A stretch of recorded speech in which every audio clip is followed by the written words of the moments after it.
Tonight, we take pleasure in bringing you Suspense, a weekly anthology of notable melodramas from stage and screen, fiction and radio, presented each week to bring you to the edge of your chair, to keep you in suspense.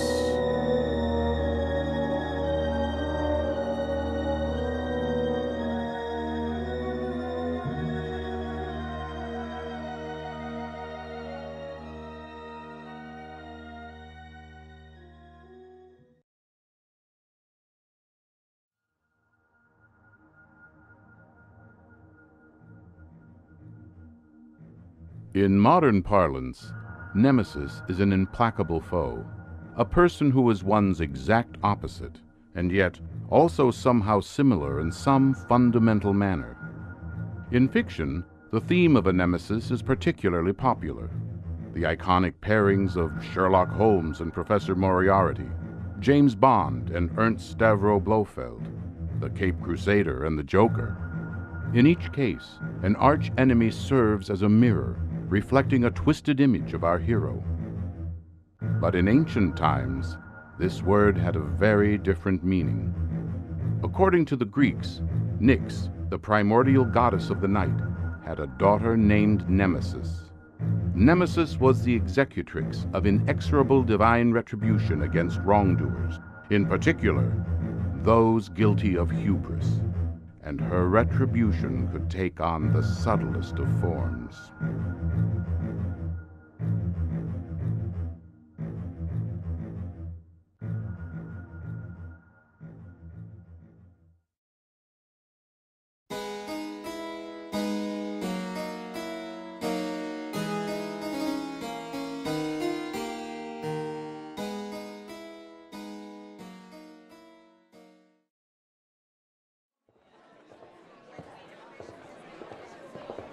I won't do it. I tell you, I simply won't do it. Oh, Sterling. Up. But Sterling! Excuse me, Miss Andrews.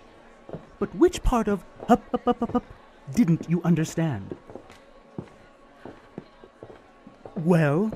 You shushed me, so I naturally assumed you didn't want me to continue. I merely meant that I couldn't bear another patronizing Sterling. But please, feel free to continue if you have something constructive to add. Like what hideous revenge I can mete out upon the producer for even suggesting such a travesty. The Mummy Awakens. And what are your thoughts on the subject, oh special effects artiste extraordinaire? My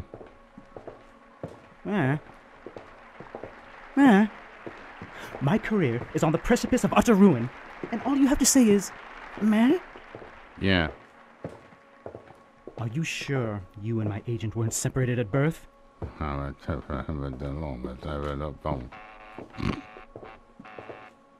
Angelina, look me in the eye and tell me that this isn't the greatest travesty in the history of television. Well, besides Family Feud. Well, Sterling, I don't think it's as bad as all that. Not as bad as all that? Of course you would say that. Your character, the long-suffering matriarch of the main Blazengills, hasn't changed one jot in 20 years. Always slapping on that fake smile in the face of overwhelming adversity. Always turning the other cheek, regardless of what shabby treatment you receive from your ne'er-do-well children. It's barely even acting. You're just playing yourself, Saint Angelina Andrews. Sterling! Not as bad as all that, you say? Nobody's asking you to portray a vampire. But Sterling... But Sterling nothing. Archibald Blazengill is a specter. Not a vampire, a specter. Shade of a colonial ancestor. But with the network trying to pull in younger viewers, my entire backstory, a decades-long history of Emmy-nominated performances, will be awash in an ocean of stage blood. Whoever heard of such a thing anyway? A vampire on a soap opera? Bah! I'm sorry, Sterling, but our ratings have been dropping steadily for years. The producers are desperate. Now I suppose I'll be expected to skulk around Blazengill Manor with a cape pulled over my face. And heaven knows how many hapless extras' throats I'll be expected to suck on. I want to drink your blood. Blah, blah, blah. Blah indeed. He went to blow about his fangs. Oh.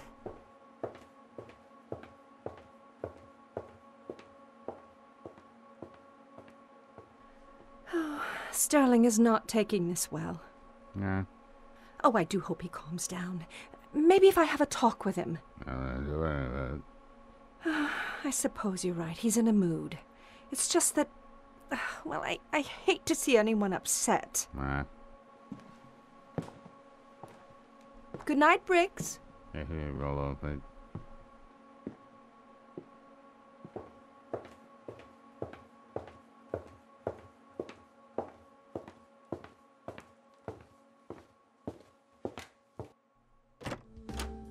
Well, hello, darling. You? Oh, the look on your face is absolutely priceless. Oh, if only I had a camera. You? And I see your wit is as quick as ever. What are you doing here? Oh, I was in the mood for some ham. So, of course, I came to watch you rehearse. No, really, what are you doing here? What? An old friend can't just stop in and say hello? Old friend? You stole my supporting role in Angel of Antwerp. You told the producers that I was in the Betty Ford Clinic and that I'd recommended you as my replacement. Simply a misunderstanding. You got me blackballed from the Allied Actors Achievement Awards. You claimed I'd slept with half the judges. But only half. You stole my husband! He was in the market for a newer model. One without so much mileage on it. Get out of my dressing room. Get out! I'll see you again soon, I'm sure. Out!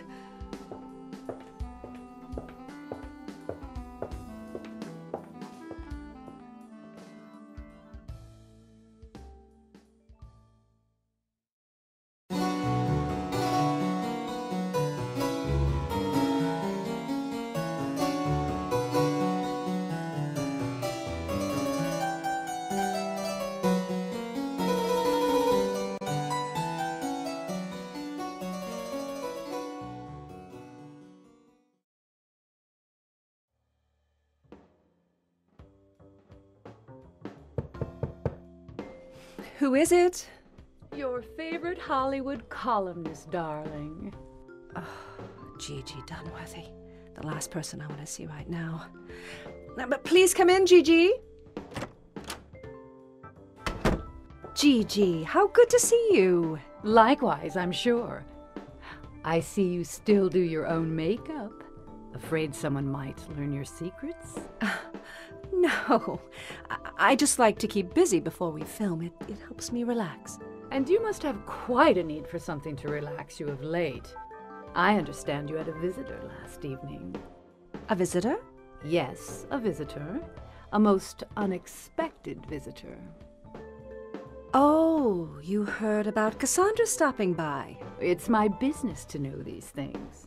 And others.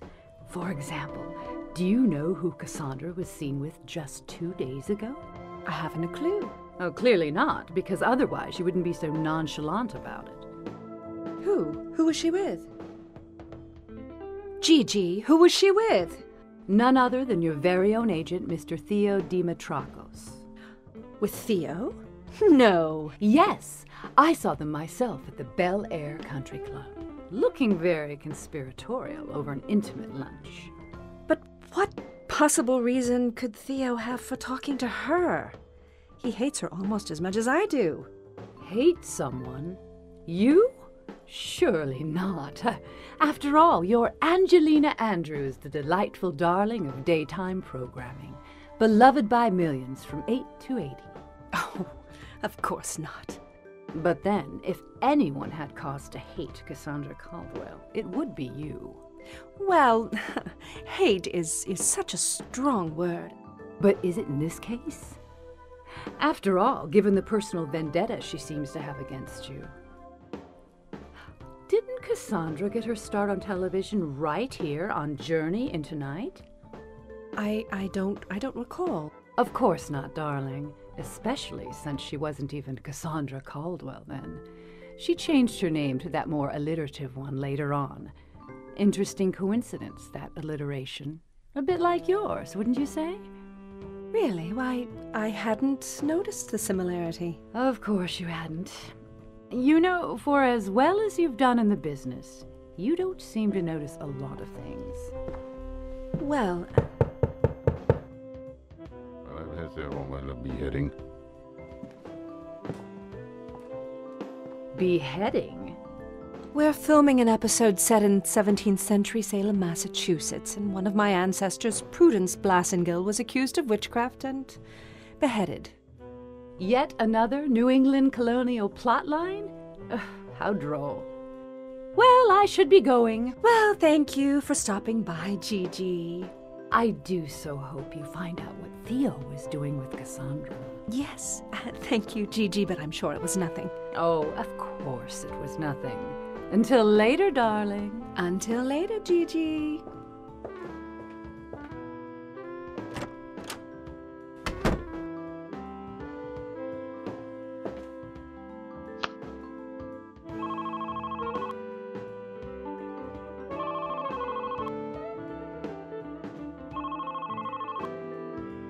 This is Theo. You know what to do. If you're someone I want to talk to, I call you back. Why was Theo at lunch with her? Why?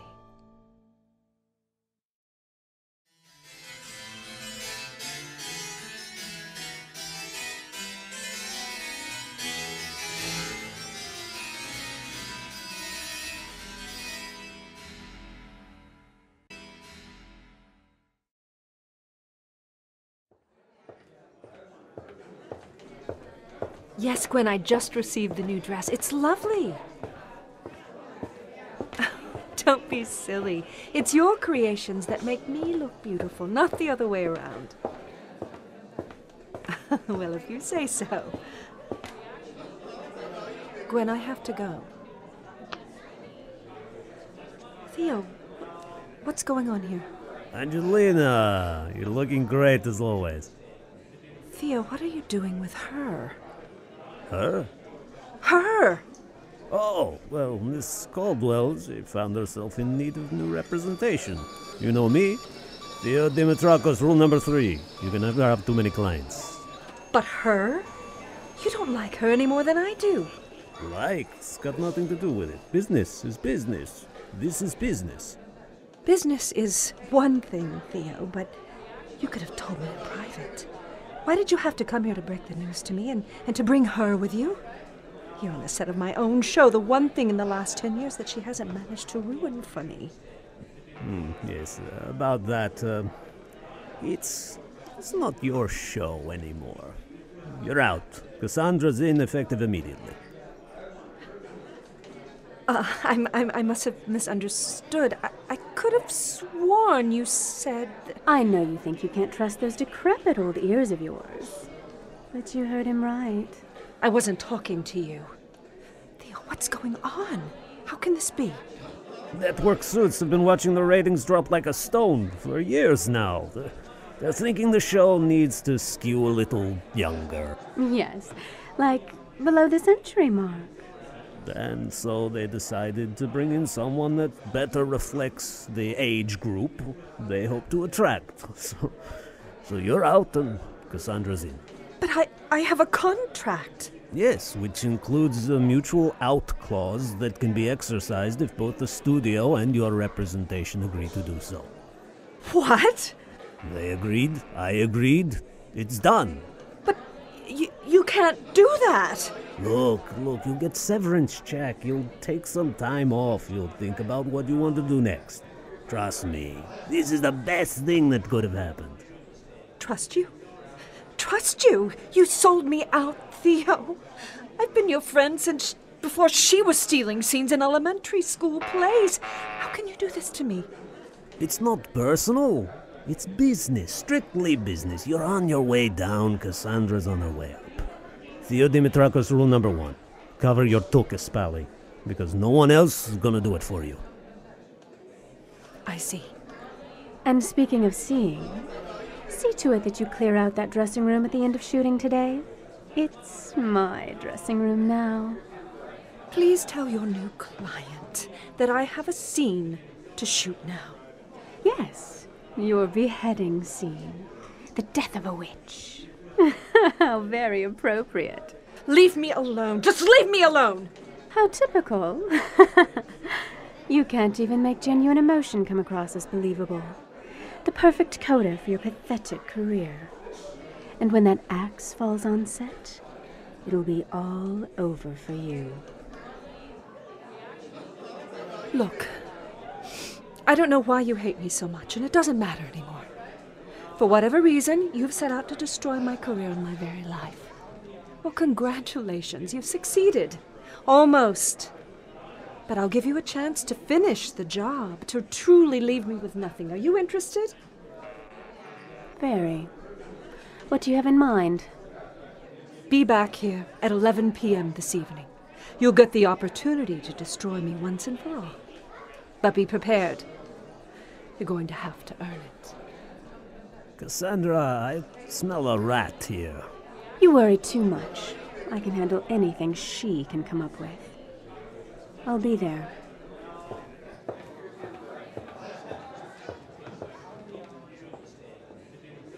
You think so? We'll see about that.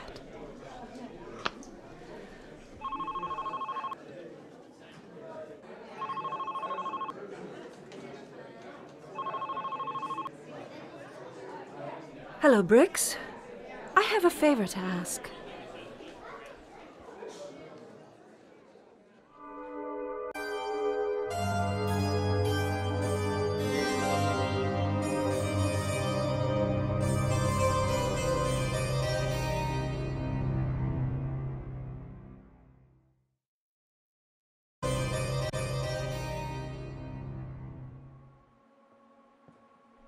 Dragging me out of my warm bed at this time of night, and without even the slightest hint as to why. Just because I play a vampire doesn't mean I want to be prowling the night like one. Yes, darling, this is all very mysterious. Most unusual. Angelina, what gives? My apologies, dear friends. All will become clear in just a moment. Will you follow me to the Colonial Salem set, please? I was starting to think you wouldn't show. I wouldn't miss this for the world. Now, if you'll all make your way to the chopping block, then we can begin. I've asked you all here this evening for a very specific purpose. Miss Caldwell and I have made a wager of sorts, a wager that she will now learn about in detail. This is a certified check for $1 million. Every penny I have in the world. Without this money, I'll have nothing. No home, no car, no clothes, but what's on my back? You wanted to ruin me? Well, now's your chance. Are you brave enough to try? Name the bet. I'm going to place this check on that chopping block, the same one upon which my character, Prudence Blassengill, lost her head earlier this very day. If Miss Caldwell can remove the check from the block before the headsman's axe falls, the money is hers. And if she doesn't? Brix, would you please demonstrate?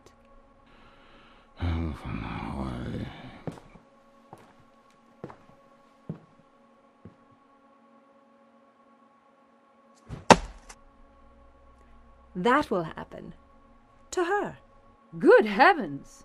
Oh, I feel faint. Stunt double. Are you crazy? Not at all. Just tired of losing everything to this vindictive vulture bit by bit. So within 10 minutes, I'll either be broke or she'll have a hook for a hand.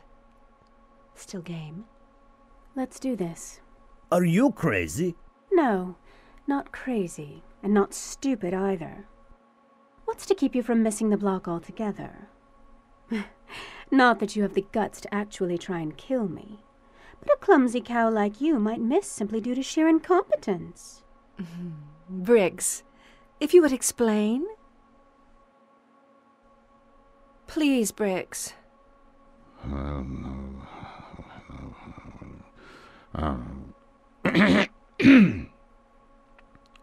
Axe is tethered to a hydraulically controlled monofilament restraint system that only allows the axe to travel in a straight vertical line. In other words, even if I wanted to take a swing at Miss Caldwell's head, I would be unable to do so. The axe can only strike the block, nowhere else. You still want to go through with this? This time tomorrow, you'll be pushing a shopping cart up and down Sunset Boulevard. Okay, we all get why you wanted Cassandra here, but what about us? What are we here for anyway, huh? Indeed. Especially since you know I can't stand the sight of blood. Because I need the three of you as witnesses to ensure that everything is on the up and up, no matter what happens. Well, I want no part of this. It's absolutely barbaric. And although it will be a great story, front page material for certain. Let's go. After you. At the count of 3, Cassandra will grab, and I will swing. Briggs, will you do the honors? 1, 2, 3. Oh. Her head. It's cleaved open like a ripe melon. But you said it couldn't strike any place but straight down. Didn't. Why, you're right. Look at her hands. They're still to either side of the block. Then what the hell happened? I do believe that she tried blowing it off the block with her breath. Yeah. But she was so anxious to get the check off the block that she leaned just a few inches too far forward. Whammo. Well, you got the check off the block, Miss Caldwell. You won fair and square. So here's your check. Let me know if you have any trouble cashing it.